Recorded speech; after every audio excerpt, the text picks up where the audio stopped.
ડભોઈ નગરપાલિકા વિસ્તારમાં આવેલા સુંદર કુવા, સરબત કુવા, મહુડી, ભાગોળ, માછીવાડ ખાડામાં પીવાના પાણીની જૂની લાઇનમાં ભંગાણ થતા આ વિસ્તારના લોકો પીવાના પાણીથી વંચિત રહ્યા છે. વહેલી તકે પાઇપલાઇન રિપેર કરવા લોકોની માંગ ઉઠવા પામી છે. જાણવા મળતી માહિતી મુજબ ડભોઈ નગરના મહુડી, ભાગોળ, માછીવાડ ખાડા, સરબત કુવા અને સુંદર કુવા વિસ્તારમાં છેલ્લા કેટલાક દિવસથી જૂના પીવાની પાણીની લાઇનમાં ભંગાણ થયું છે, જેથી આ વિસ્તારના રહીશોમાં પીવાના પાણીની સમસ્યા ઊભી થઈ છે. છેલ્લા કેટલાક દિવસથી પાણીની લાઇનમાં ભંગાણને કારણે પીવાનું પાણી વેડફાઈ રહ્યું હોય નગરપાલિકા વહીવટીતંત્ર વહેલી તકે પીવાના પાણીની લાઇનનું રિપેરિંગ કરાવે તેવી લોકમાંગ ઉઠવા પામી છે.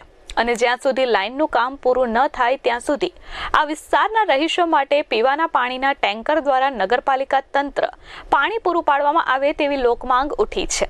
ભર શિયાળે પાણીની તંગીથી મહિલાઓમાં રોષ જોવા મળી રહ્યો છે. ઠેર ઠેર લીકેજ અને પાઇપલાઇનના ભંગાણ થવાને કારણે રહીશો ત્રાહિમામ પોકારી ગયા છે. Bureau report H24 news, Dabhoi.